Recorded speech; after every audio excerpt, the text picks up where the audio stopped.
আমরা যারা হঠাৎ করে বেরিয়ে পড়ি বেড়াতে, আর সেটা যদি কোনো দূর গন্তব্যে বা পাহাড়ে কিংবা কাজের সূত্রে বেরোই কোথাও, তখন অনেক সময় আমরা জার্নি ডেট ক্যান্সেল করে থাকি এবং তার জন্য এরকম পরিস্থিতি হতে পারে যে আমরা হয়তো ফিরতে পারছি না সেই সময়, বা আমরা হয়তো সেই গন্তব্যে যেতে পারছি না কোনো অবস্থাতে আমাদের ঘর থেকে। হঠাৎ করে কোনো শিডিউলের কোনো পরিবর্তন হলো, তখন কিন্তু আমরা কি করে থাকি, শেষ মুহূর্তে আমরা আমাদের ট্রেন টিকিট ক্যান্সেল করে থাকি। কি করে থাকি তো হতে পারে হোটেল অ্যাভেলেবিলিটি না থাকায়, অথবা অফিসের শিডিউলের হঠাৎ কোনো পরিবর্তন হয়ে গেল। এমন অবস্থায় আপনাদের সেই ট্রেন টিকিট যদি কাউন্টার থেকে কাটা থাকে, তাহলে এতদিন আপনাদের কাউন্টারে গিয়েই টিকিট ক্যান্সেল করতে হতো। কিন্তু সমস্যাটা ছিল অন্য জায়গায়। অনেক সময় হঠাৎ করে প্ল্যান পরিবর্তন হয়ে যাওয়ার ফলে আমাদের কাউন্টার অবধি পৌঁছানো সম্ভব হতো না চার্ট প্রিপারেশনের মধ্যে। কারণ কি জানেন? কারণ হতে পারে কাউন্টার আপনার প্লেস থেকে অনেকটা দূরে, কিংবা শেষ মুহূর্তে বা রাত দুপুরে রিজার্ভেশন কাউন্টার খোলা না থাকার জন্য। তখন যদি আপনারা হঠাৎ করে কোনো পরিবর্তন করেন আপনাদের জার্নি, সেক্ষেত্রেও হতে পারে যে আপনারা কাউন্টার অবধি পৌঁছতে পারছেন না। আর এসব কথা মাথায় রেখেই ইন্ডিয়ান রেলওয়ে কাউন্টার টিকিট ঘরে বসেই অনলাইনে অথবা একটা ফোন কলের মাধ্যমে ক্যান্সেলেশনের সুবিধা দিচ্ছে। সেটা কিভাবে জানতে চান কি? জানাই কিন্তু উচিত, কারণ পাহাড়ে বসে যদি মনে করেন টিকিট ক্যান্সেল করবেন, বা শেষ মুহূর্তে যদি ভাবেন ট্রেন টিকিট ক্যান্সেল করে আপনারা নিজেদের গাড়ি নিয়ে বেরোবেন, এই অবস্থায় কাউন্টারে পৌঁছানোর অবকাশ আমাদের থাকে না। তাই যারা এই প্রসেসটা জানেন না, তাদের জন্য এই ভিডিওটাতে আমি দেখাবো যে কাউন্টার টিকিট কিভাবে বাড়িতে বসে ক্যান্সেল করবেন একটি ফোন কল বা আপনার ল্যাপটপ কম্পিউটারের মাধ্যমে, মানে অনলাইনে। এই ভিডিও টপিকটা আপনাদের কাজে লাগলে কমেন্টে আমাকে জানাতে পারেন। চলুন বিষয়টা দেখি এবার। যারা নতুন দেখছেন আমার চ্যানেলকে আজ, তারা, এবং যারা দীর্ঘদিন ধরে আমাকে দেখে আসছেন অথচ সাবস্ক্রাইব করার মতন সুযোগ বা অবকাশ হয়ে ওঠেনি তাড়াহুড়োর মধ্যে, তারাও চাইলে সাবস্ক্রাইব করে নিতে পারেন আমার এই চ্যানেল পিবিস ট্রাভেল ডায়েরিজ এবং ড্রাইভকে। এবার দেখে নিন কিভাবে ক্যান্সেল করবেন বাড়িতে বসেই। স্কিপ করবেন না, তাহলে বুঝতে পারবেন না পুরো প্রসেসটা। প্রথমে দেখাই ফোনে কিভাবে ক্যান্সেল করবেন। একটা কলে 139-এ ডায়াল করলাম। নমস্কার, রেল মাদুতে স্বাগতম। Welcome to rail mother. Beep হওয়ার পর আপনার পছন্দের ভাষায় কথা বলুন। উদাহরণস্বরূপ আপনি বাংলা, হিন্দি বা ইংলিশ বলতে পারেন। বাংলা।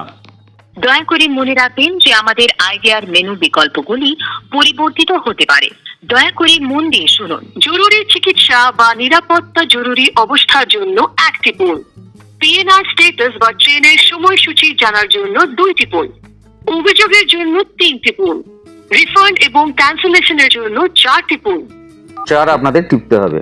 অনুগ্রহ করে আপনার 10 সংখ্যার পিএনআর নম্বরটি বলুন। আপনার কাছে পিএনআর নম্বর না থাকলে না বলুন। এরপরে টিকিটের পিএনআর নাম্বারটা মুখে বলে দিলেই হবে। এইভাবে পিএনআর নাম্বার বলেই আপনারা আপনাদের টিকিট ফোন থেকে 139 ডায়াল করে ক্যান্সেল করতে পারছেন। এরপর আমি আপনাদের দেখাবো যে অনলাইনে কিভাবে টিকিটটা ক্যান্সেল করবেন আইআরসিটিসি সাইটে গিয়ে। এবার বলি ক্রোম বা গুগলে গিয়ে কিভাবে ক্যান্সেল করবেন। গুগলে আমরা কাউন্টার টিকিট ক্যান্সেলেশন অনলাইন এইভাবে আমরা সার্চ করলাম। করার পরে দেখুন এখানে এসে গেছে আইআরসিটিসির কাউন্টার টিকিট ক্যান্সেলেশন হোম পেজটা, যা www.operations.irctc.co.in। এখানে আমরা ক্লিক করলাম। করার পরে দেখুন বাঁদিকে একটা বক্স দেখতে পাচ্ছেন। এই বক্সের প্রথমেই আছে ট্রানজ্যাকশন টাইপ। ক্যান্সেলেশন আমি এখানে সিলেক্ট করে রেখে দিয়েছি। পিএনআর নাম্বার এখানে আপনাকে দিতে হবে, মানে যে টিকিটটা আপনি ক্যান্সেল করছেন।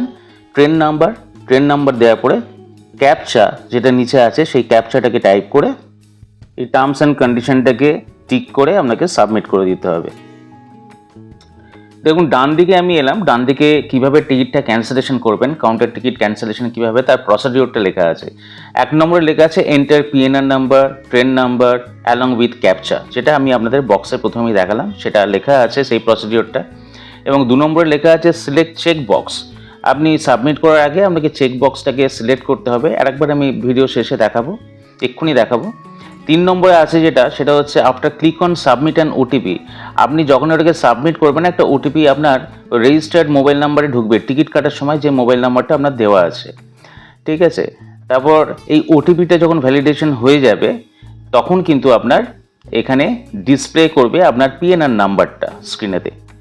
তারপর আপনাকে যেটা করতে হবে সেটা হচ্ছে তার তলায় ক্যান্সেল টিকিট এই অপশানটা পাবেন এবং সেই ক্যান্সেল টিকিট অপশানে আপনাকে ক্লিক করতে হবে। তখন আপনার রিফান্ড অ্যামাউন্টটা পুরো ডিসপ্লে হবে স্ক্রিনেতে এবং একটা এসএমএসও 6 নম্বরে লেখা আছে, একটা এসএমএসও ঢুকবে আপনার পিএনআর নাম্বার দিয়ে টিকিটের, যে কত টাকা আপনি পাচ্ছেন এবং আপনার কি পিএনআর নাম্বার। 7 নম্বরে যেটা লেখা আছে সেটা হচ্ছে for ticket cancelled including return journey up to 4 hours, মানে আপনি যে কোনো টিকিট ক্যান্সেল করতে পারবেন কিন্তু 4 ঘন্টা আগে, কারণ 4 ঘন্টার মধ্যে আপনার চার্ট প্রিপারেশন হয়ে যায়। তাই 4 ঘন্টার আগে কিন্তু আপনাকে টিকিট ক্যান্সেল করতে হবে। 4 ঘন্টার মধ্যে যদি আপনি করেন তাহলে কিন্তু টিকিটের ক্যান্সেলেশন হবে না। এবং আরএসি এবং ওয়েট লিস্টের যদি টিকিট থাকে, ওয়েটিং লিস্টে যদি টিকিট থাকে, তো সেক্ষেত্রে বলা হচ্ছে যে আপনি আধ ঘন্টা আগে অবধি সেটাকে ক্যান্সেল করতে পারবেন। এখন এই যে ক্যান্সেলেশনের যে দুটো অপশান দেখালাম, 139-এ ফোন করে অথবা এই অনলাইন সাইটে ঢুকে, এরপর আমি বলবো টাকাটা কিভাবে আপনারা রিফান্ড পাবেন। তার আগে আরেকবার আমরা যাই, গিয়ে বক্সটা দেখে নিই যে আরেকবার কিভাবে আমরা পুরো ব্যাপারটাকে সাবমিট করব অনলাইনে। আরেকবার দেখে নিন যে গুগলে ঢুকে কিভাবে আমরা ক্যান্সেল করছেন। এই বক্সে ট্রানজাকশন টাইপটা আমাদের ক্যান্সেলেশন সিলেক্ট করতে হবে। এখানে অন্যান্য অপশানও থাকে, আপনি যদি বোর্ডিং চেঞ্জ করতে চান সেই অপশানও পাবেন। যাই হোক, আমরা ক্যান্সেলেশন করছি, তাই ক্যান্সেলেশন ট্রানজাকশন টাইপটাকে সিলেক্ট করেছি। পিএনআর নাম্বারটা দিতে হবে, আপনার ট্রেন টিকিটের যে পিএনআর নাম্বার আছে সেটা দিতে হবে। ট্রেন নাম্বারটাকে দিতে হবে, কোন ট্রেনে যাচ্ছেন সেই নাম্বারটা, সেই ট্রেনের নাম্বারটা দিতে হবে এবং ক্যাপচা যেটা আছে নিচে, এই ক্যাপচাটাকে আপনাকে টাইপ করতে হবে, করে আপনাকে নিচে যে টার্মস অ্যান্ড কন্ডিশন যেটা আছে সেটাকে আপনাকে অ্যাকসেপ্ট করে সাবমিট করে দিতে হবে। ক্যান্সেল তো করলেন, কিন্তু রিফান্ড অ্যামাউন্ট বা টাকাটা এবার কিভাবে পাবেন সেটা জেনে নিন। এই রিফান্ড অ্যামাউন্টটা কিন্তু আপনারা অনলাইনে পাবেন না বা ঘরে বসে কিন্তু পাবেন না। এর জন্য অরিজিনাল টিকিটটা নিয়ে আপনাদের পৌঁছতে হবে কাউন্টারেই, মানে রিজার্ভেশন কাউন্টারে আপনাদের পৌঁছতে হবে। তাহলে সুবিধাটা কি হলো? সুবিধাটা এটাই হলো যে টিকিটটা শেষ মুহূর্তে আপনারা ক্যান্সেল অন্তত করতে পারলেন ঘরে বসেই, কাউন্টার অবধি না পৌঁছে। সেই সুযোগটা অন্তত আপনারা পেলেন ঘরে বসে কাউন্টার টিকিট ক্যান্সেলেশনের সুবিধা প্রদানের মাধ্যমে। ভিডিওটা সম্পর্কে আপনাদের মতামত জানাতে ভুলবেন না, আর ভিডিওটা শেয়ার করে দিন সকলকে, কারণ সকলের জানা থাকলে কোনো না কোনো সময় তাদেরও কাজে লাগতে পারে। আজ এলাম, ভালো থাকবেন, নমস্কার।